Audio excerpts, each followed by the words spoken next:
The extraordinary Brontë family produced 3 daughters, Anne, Charlotte and Emily, each literary greats in their own right. Collectively, they produced 7 complete novels that were published between 1847 and 1857. Publishers have long combined these novels in various permutations to form Brontë collections, but by far the favourite combination appears to be the one that brings together Charlotte and Emily's 2 1847 masterpieces of Gothic fiction, Jane Eyre and Wuthering Heights. Here I'll be taking a look at the much sought after 1943 edition of these 2 books, published as a set by Random House. The 2 volumes are each quarter bound in green cloth with printed paper sides. The spines are labelled in gilt with the title and the names of the author, illustrator and publisher all presented in a decorative frame. The boards are printed with a woodcut illustration by Fritz Eichenberg. Jane Eyre, Random House, 1943.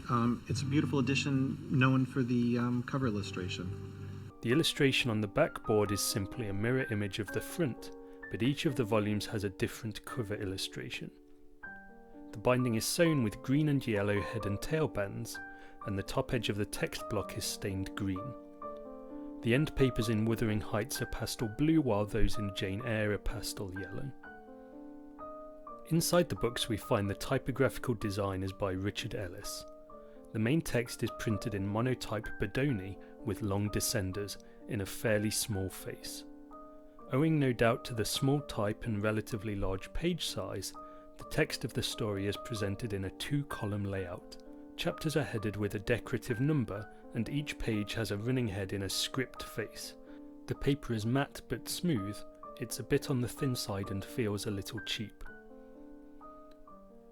Our illustrations are woodcuts by master relief artist Fritz Eichenberg. They are printed letterpress from Electra-type copies of the original engravings. In all likelihood, these are the only reason you might consider this otherwise mediocre edition, but for Eichenberg all sins are forgiven. There is an almost alchemical quality to the way he manipulates tone and shape to conjure not only 3-dimensional form, but also thick atmosphere out of the page. Most of the engravings are densely black and fit superbly the Gothic undertones of the novels they illustrate.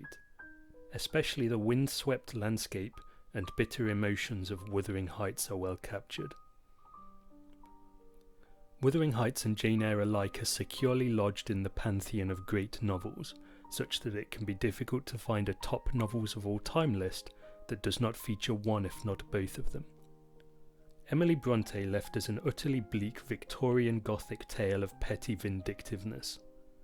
The plot of Wuthering Heights proceeds at a brisk pace, with hardly a word wasted and little in the way of superfluous exposition. This does demand that we use our imagination on occasion, but rewards us with efficient use of our time without compromising on a thoroughly evocative tale. Some readers bemoan the perfidy of the book's chief antagonists, but to me this is part of its power. Much more frustrating was the implausible naivete of those characters who fall prey to the chief villain's machinations. Jane Eyre, by contrast, is a more expansive tale that uses its extra, though not excessive length, to flesh out details of place and character. The result is a story less evocative, but not less compelling, and one that pushes its plausible and rich characters to the fore. Both books come with some front matter.